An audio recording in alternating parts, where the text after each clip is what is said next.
বিসমিল্লাহির রহমান রাহিম। Mumtaz science academy কর্তৃক আয়োজিত সপ্তম শ্রেণীর বিজ্ঞান ক্লাস থেকে তোমাদের সবাইকে স্বাগতম জানাচ্ছি। আমি শাহানা বেগম, সিনিয়র শিক্ষক, রংপুর সরকারি বালিকা উচ্চ বিদ্যালয়। সুপ্রিয় শিক্ষার্থীরা, ঈদের ছুটিতে আছো, কেমন আছো সবাই? আলহামদুলিল্লাহ ভালোই আছো। সুপ্রিয় শিক্ষার্থীরা, আমরা আজকেও পাঠ তৃতীয় অধ্যায়ে উদ্ভিদের বাহ্যিক বৈশিষ্ট্যের পাঠ 4-এ আছি। কেমন? শুরুতেই তোমরা এই গজলটি শুনেছো কিনা এক লাইন বলি। কাজ কে বলো না নামাজ আছে, নামাজ কে বলো তোমার কাজ আছে। সরি, এটা কি ঠিক বলো? না, নামাজকে বলো না কাজ আছে, কাজকে বলো তোমার নামাজ আছে। তাই না বলো তো? আসলে আমাদের কাজকর্ম থাকবে, আর কাজের জন্যই আমরা কি বিভিন্ন জায়গায় ছুটে বেড়াই, বিভিন্ন রূপ ধারণ করি, তাই না?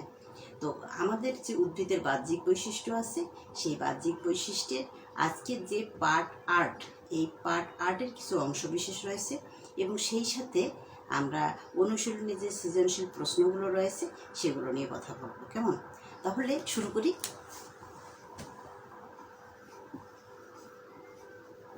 উদ্ভিদের বাহ্যিক বৈশিষ্ট্য। কেমন? উদ্ভিদের বাহ্যিক বৈশিষ্ট্য কত নম্বর পাঠে আছি আমরা? পার্ট 4। তো বইয়ের যে পার্ট আর্ট আছে সেখানে বলা আছে যে কাজের উপর ভিত্তিতে যেমন কাণ্ড রূপান্তরিত হয়, মূল রূপান্তরিত হয়, তেমনইভাবে পাতাও রূপান্তরিত হয়। সুপ্রিয় শিক্ষার্থীরা, কি রূপান্তরিত হয়? পাতা। তোমার বই কি বলছে দেখি। তোমার বই বলছে যে বিশেষ কার্য সমাধান করার জন্য পাতা পরিবর্তিত হয়, অর্থাৎ কি হয়? রূপান্তরিত হয়। কি হয় বলো তো? এই যে উদাহরণটা দেওয়া আছে সেটি হচ্ছে যে জংলি মটর। দেখেছো কিনা জানি না, তবে তোমরা নিশ্চয়ই লাউ দেখেছো, কুমড়ো দেখেছো। এই জাতীয় গাছের কি থাকে? আকর্ষী থাকে, দেখেছো না? তো তেমনইভাবে জংলি মটর জাতীয় একটা উদ্ভিদ আছে। সেই উদ্ভিদে তোমাদের বইয়ে এখানে কি দেওয়া আছে? ছবি দেওয়া আছে। দেখো, এই যে ছবি দেওয়া আছে। কেমন? তো এই জাতীয় যে উদ্ভিদ আছে, সেই উদ্ভিদের পাতাগুলো কি হয়ে যায়? আকর্ষিতে রূপান্তর হয়ে যায়। কিসে রূপান্তর হয় বলো তো? পাতা আকর্ষিতে রূপান্তর হয়ে যায়। রূপান্তর হয়ে কি হয়ে যায়? আলাদা ধরনের কাজ সম্পাদন করে। সুপ্রিয় শিক্ষার্থীরা, এরপরে বলছে খাদ্য সঞ্চয় করে। বলছে পেঁয়াজ, রসুন এবং ঘৃতকুমারী। তোমরা দেখেছো পেঁয়াজ রসুন? তো অবশ্যই দেখেছো। দেখো, পেঁয়াজ, এই যে রসুন, কেমন? এবং ঘৃতকুমারী। ঘৃতকুমারী দেখেছো? ঘৃতকুমারীর ইংরেজি হচ্ছে, তোমরা জানো সবাই, অ্যালোভেরা। কি বলে বলো তো? এই যে দেখো, অ্যালোভেরা। এই অ্যালোভেরা তোমরা সৌন্দর্য চর্চার ক্ষেত্রে ব্যবহার করে থাকো, আমি জানি। আচ্ছা, এই অ্যালোভেরার পাতাগুলো কেমন থাকে? তারপর হচ্ছে যে তোমার এই যে এরকম থাকে। অ্যালোভেরার পাতাগুলো বেসিক্যালি কি থাকে? এরকম থাকে, তাই না বলো তো? এবং ভারী ভারী। তো এই যে ভারী ভারী, রসুনের পাতাগুলো ভারী ভারী হয়ে থাকে, পেঁয়াজের পাতাগুলো ভারী ভারী হয়ে থাকে। বিষয়টা কি? বিষয়টা হচ্ছে তোমার বই বলছে যে এরা খাদ্য সঞ্চয় করে। খাদ্য সঞ্চয় করে পাতাগুলো কি হয়ে যায়? স্বাভাবিকের তুলনায় একটু আলাদা রকম হয়ে যায়। ঠিক আছে সুপ্রিয় শিক্ষার্থীরা, এরপরে আছে পতঙ্গ ফাঁদ। এরপরে কি আছে? পতঙ্গ ফাঁদ।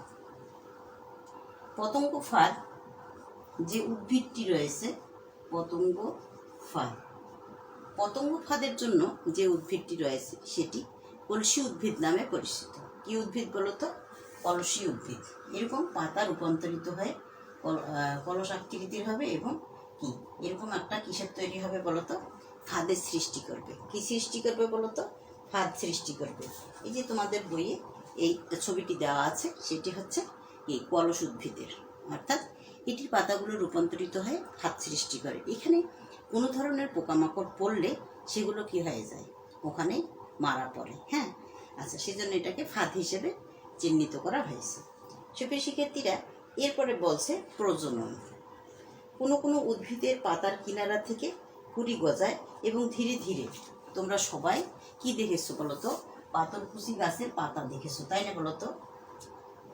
পাথরকুচি গাছের পাতা দেখেছো, এরকম পাথরকুচির পাতাগুলো এরকম, তোমরা জানো।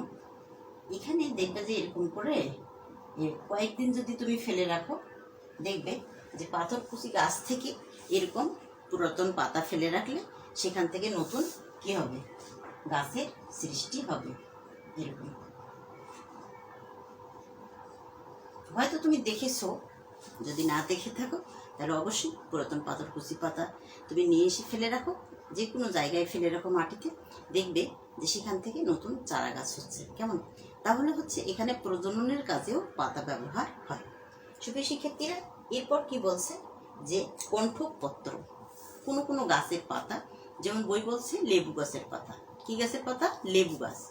লেবু গাছের পাতা কখনো কখনো কিসে পরিণত হয়? কণ্ঠকে রূপান্তর হয়ে যায়। এরকম লেবু গাছের পাতা কি হয়ে যায়? কখনো কখনো পাতার থেকে লেবু গাছের পাতা এরকম হয়।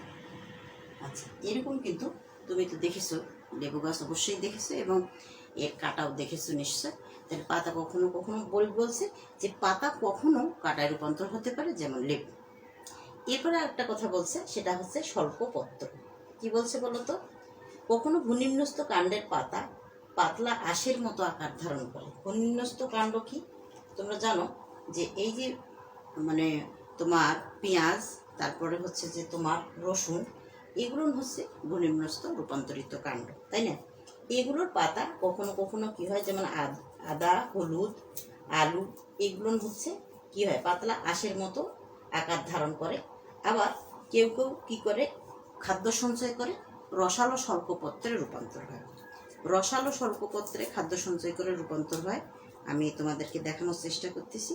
আমি জানি যে এটি যেহেতু স্পাইসি, অর্থাৎ মশলা হিসেবে ব্যবহার হয়, তোমার নিশ্চয় কি চোখে পড়েছে এটি। আম্মু রান্না করার সময় তুমি নিশ্চয়ই এটি দেখেছো। এই যে দেখো, এখান থেকে কিন্তু পরবর্তীতে কি হয়? পাতা বের হয়, তাই তো? তাহলে হচ্ছে যে এখানে দেখো সুপ্রিয় শিক্ষার্থীরা, এগুলো কি? রসালো তাজা খাদ্য সঞ্চয় করে এগুলো রসালো স্বল্পপত্রে রূপান্তর হয়েছে। পেঁয়াজেরও এরকম আছে, তাই না? আচ্ছা, তাহলে এই মোটামুটি আমাদের যে রূপান্তরিত পাতা, অর্থাৎ যে কাজের জন্য পাতা যে রূপান্তর হয়ে যেতে পারে, এরকম কয়েকটা আমরা বিষয় পড়লাম। সেটি হচ্ছে আকর্ষী, খাদ্য সঞ্চয়। আকর্ষী তৈরি হয় পাতা থেকেই, খাদ্য সঞ্চয় করে, পতঙ্গ ফাঁদ তৈরি করে, তারপর প্রজননে অংশগ্রহণ করে, তারপরে হচ্ছে যে পাতা কাটায় রূপান্তর হয়, যেমন লেবু। আর কি? স্বল্পপত্রগুলো কি করে? খাদ্য সঞ্চয় করে থাকে।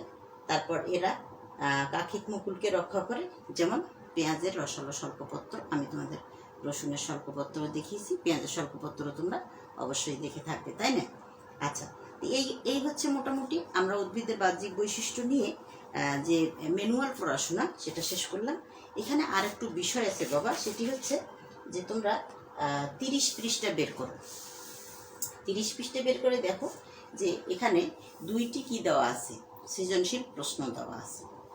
তো আমরা যেহেতু চ্যাপ্টারটা শেষ করে ফেলেছি, আমরা যদি সৃজনশীল প্রশ্ন নিয়ে একটু কথা বলি, আশা করি চ্যাপ্টারের খুঁটিনাটি বিষয়গুলো সম্পর্কে, এবং এই যে তোমার সৃজনশীল যে প্রশ্ন আছে সেটির কিভাবে উত্তর করতে হয় সে সম্পর্কে তোমার সম্যক ধারণা হবে ইনশাআল্লাহ। তো আমরা 30 পৃষ্ঠা বের করি। দেখো, শুরুতেই আছে আদা, তারপর হচ্ছে যে তোমার এটা কি বলতো? আলু, এবং হচ্ছে যে তোমার কন্দালমূল, XYZ, এটা দিয়ে 3টি হচ্ছে যে উদ্দীপক দেওয়া আছে। তোমরা জানো যে প্রত্যেকটা সৃজনশীল প্রশ্নের কি থাকে? একটা করে উদ্দীপক থাকে, একটা বা দুইটা বা প্রয়োজন মাফিক কি থাকে? উদ্দীপক থাকে। তাহলে হচ্ছে এখানে কি দেওয়া আছে বলতো? যে তোমার আদা দেওয়া আছে, আদা, কেমন? আদা দেওয়া আছে,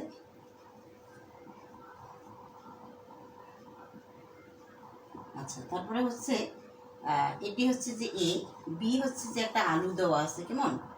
আচ্ছা, বি হচ্ছে যে একটা আলু দেওয়া আছে এরকম। আর একটা কি দেওয়া আছে?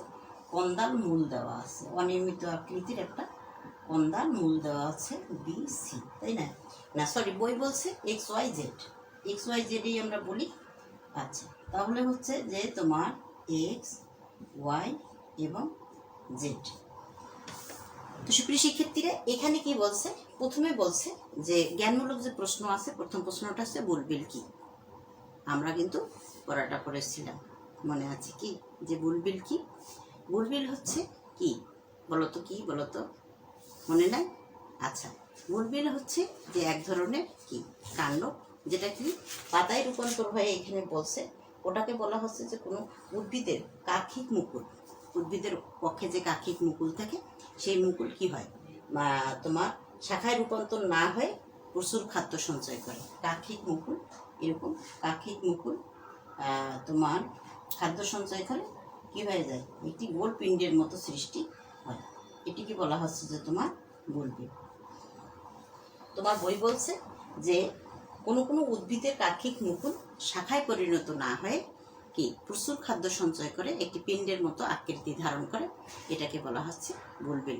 যেমন গাছ আলু, গাছ আলুতে তুমি দেখেছো নিশ্চয় যে এরকম কি দেখা যায়, এরকম একগুলো কি তোমার খয়েরি রঙের একগুলো মানে ছোট ছোট আলুর মতো দেখা যায়। এগুলো হচ্ছে কাক্ষিক মুকুলটা, সেটি হচ্ছে যে একটা পিণ্ডে রূপান্তর হয়, এই পিণ্ডটাই হচ্ছে তোমার বুলবিল।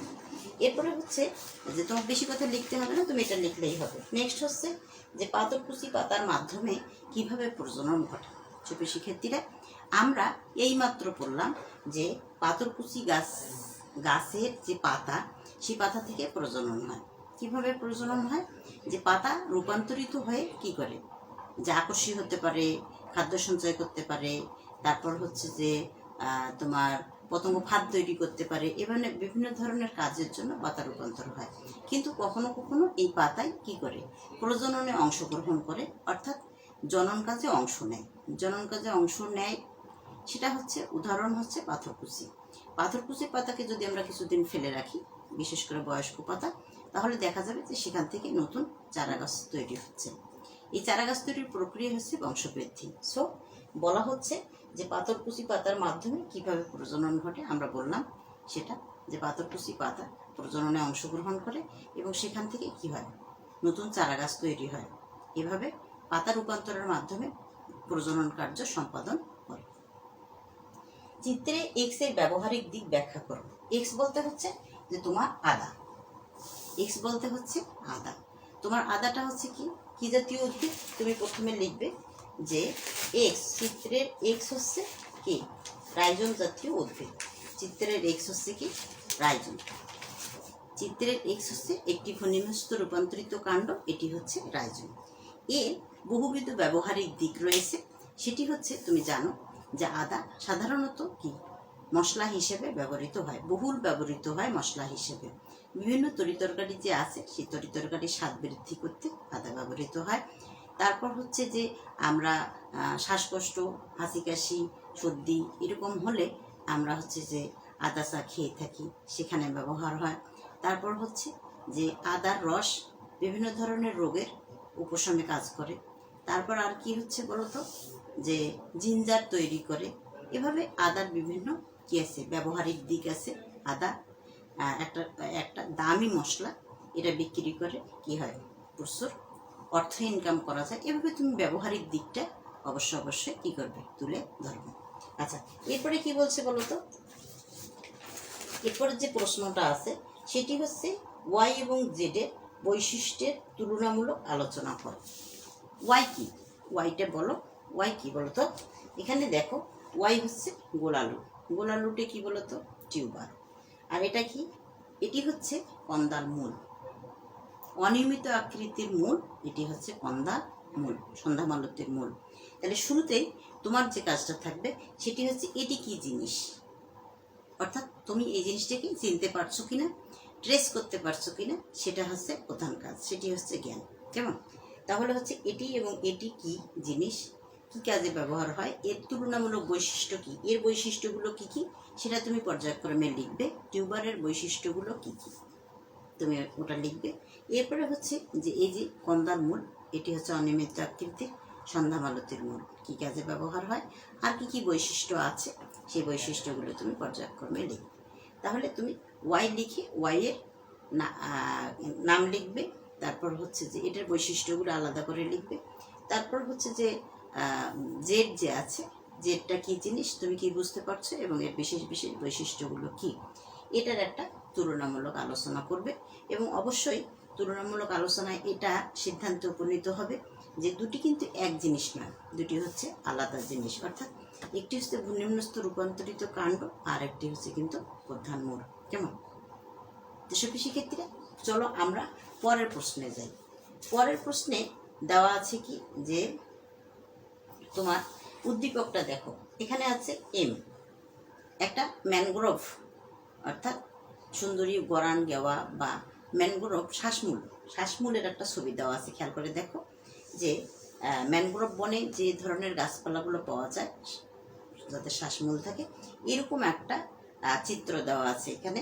এরপরে দেওয়া আছে কি বলতো, এটি হচ্ছে কি শাখা আকর্ষী, এটি হচ্ছে রসাল স্বর্ণলতিকা, এরকম একটা পরজীবী উদ্ভিদ অর্থাৎ একটা হোস্টকে কি আচ্ছাদন করে আসছে একটা উদ্ভিদ।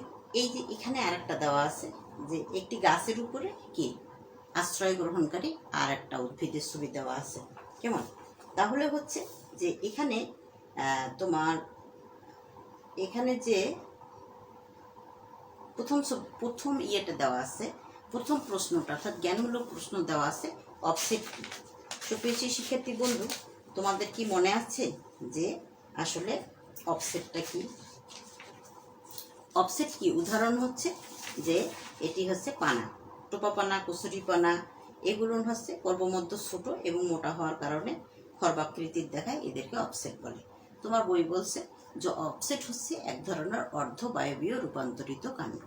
তুমি যদি এটা লেখো তাহলে ইনশাল্লাহ নম্বর পাবে। আর অর্ধবায়বীয় রূপান্তরিত কাণ্ড হচ্ছে অফসেট। এদের পর্বমধ্যগুলো ছোট এবং মোটা, এক ধরনের জলজ উদ্ভিদ যার পর্বমধ্যগুলো ছোট এবং মোটা হওয়ার কারণে কি হয়, এদের কাণ্ড খর্বাকৃতির দেখায়।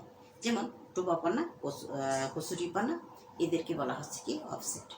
তাহলে তুমি অফসেট কি যে খর্বাকৃতির কাণ্ড এবং পর্বমধ্য ছোট হওয়ার কারণে এদের কাণ্ডকে কি দেখা যায় বলতো, এই রূপান্তরিত কাণ্ডকে অনেক ছোট আর খাটো দেখা যায়।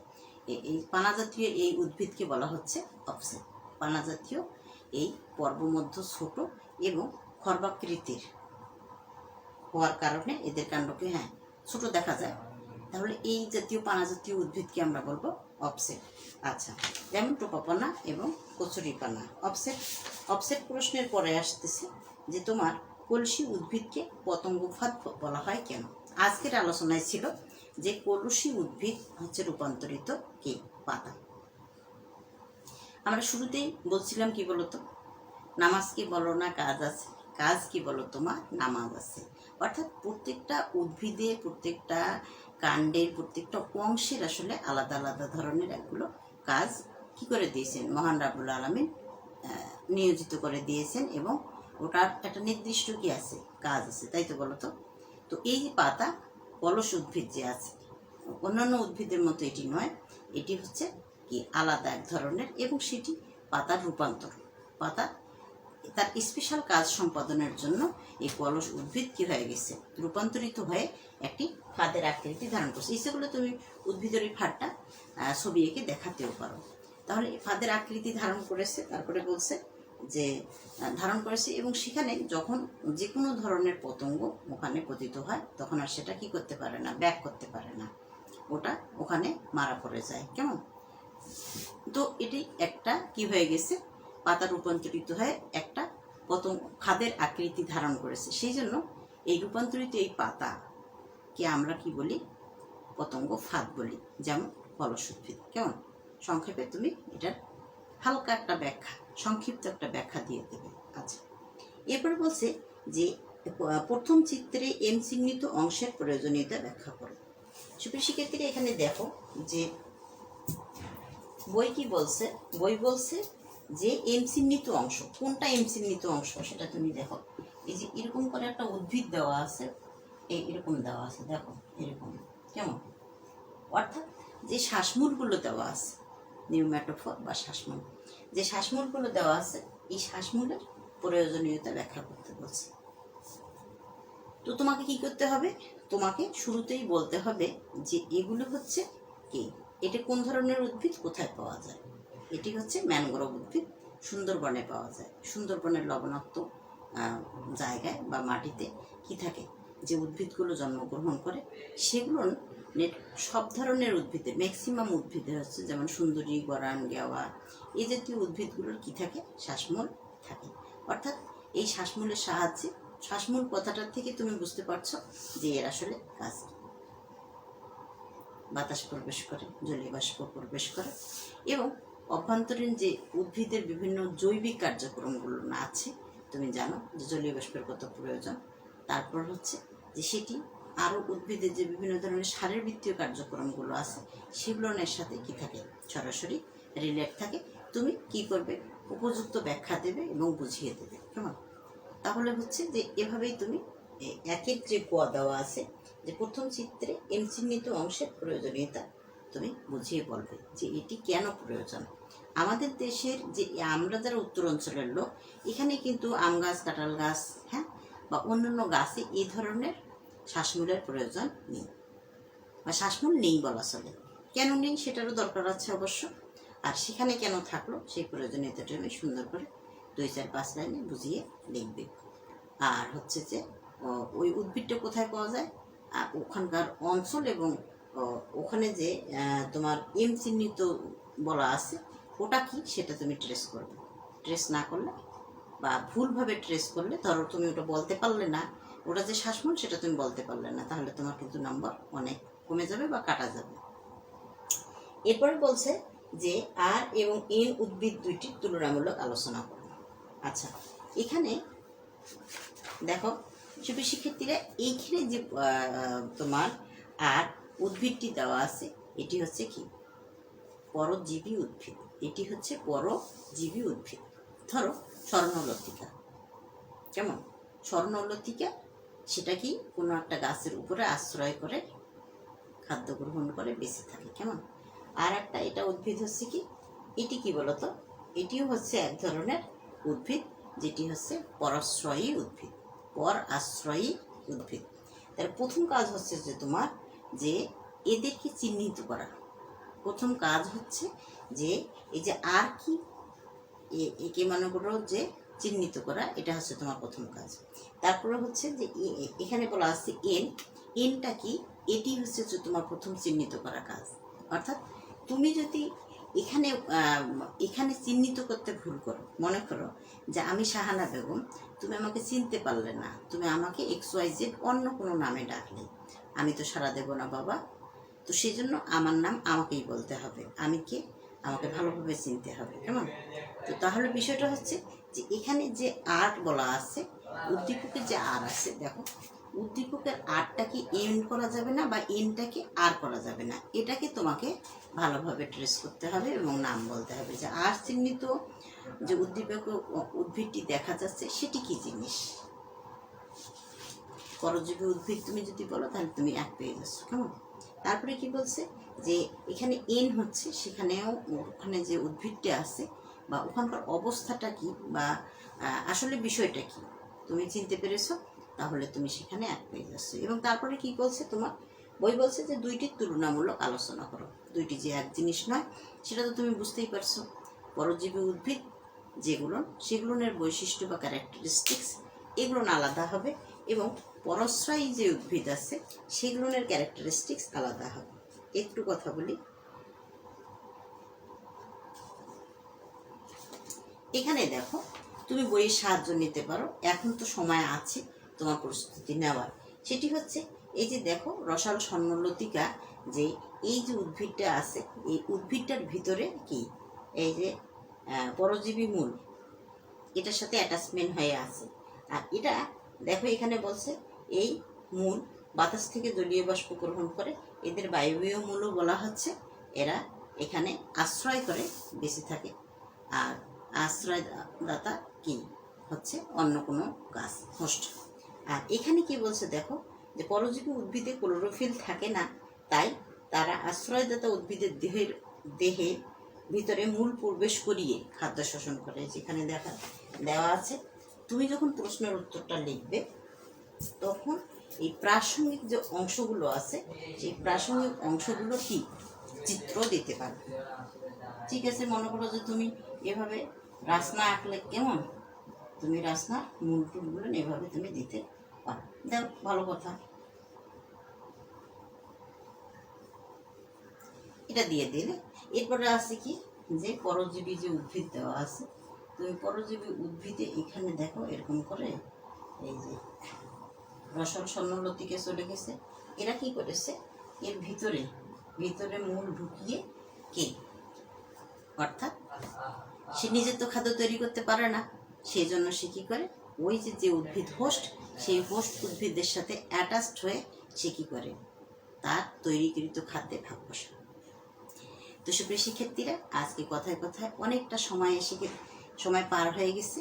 তোমরা সুন্দর করে প্রস্তুতি নেবে এবং বুঝে বুঝে উত্তর লিখবে, এবং যেখানেই সম্ভব যদি তোমার মনে হয় তোমার বইয়ে দেওয়া থাকে এবং তোমার যদি কালেক্ট করা থাকে, তুমি কি করতে পারবে ওই প্রশ্ন উত্তরগুলোতে প্রাসঙ্গিক কোনো চিত্র অ্যাড করতে পারবে। সেটা তোমার জন্য কি হবে, অনেক প্রশ্নের উত্তরটা সাজাতে গিয়ে অনেক সুন্দর একটা প্রেজেন্টেশন হবে। তো সুপ্রিয় শিক্ষার্থীরা, আমরা কি করলাম, তৃতীয় অধ্যায় উদ্ভিদের বাহ্যিক বৈশিষ্ট্য আমরা মোটামুটি শেষ করে দিলাম। তোমাদের নিশ্চয়ই অনেক ধরনের প্রশ্ন আছে অথবা প্রশ্নের উদ্রেক হচ্ছে। আমি তো ক্লাসে আছি, আমার শিক্ষার্থীরা তারা ক্লাসে প্রশ্ন করবে, আর তোমরা যারা ভিডিও দেখছো তারা ইচ্ছে করলে আমাকে লাইক কমেন্ট করে এই প্রশ্নগুলো করতে পারবে। আমি চেষ্টা করব তোমাদের কোনো সময় সলিউশন কোনো কিছু প্রশ্নের মাধ্যমে বা প্রশ্নের ভিত্তিতে আবারও ক্লাস নিতে। তো তোমরা সে পর্যন্ত ভালো থাকবে, সুস্থ থাকবে, নিরাপদ থাকবে। ঈদের পর আবার দেখা হচ্ছে তোমাদের সাথে। সে পর্যন্ত ভালো থাকো। আল্লাহ হাফেজ।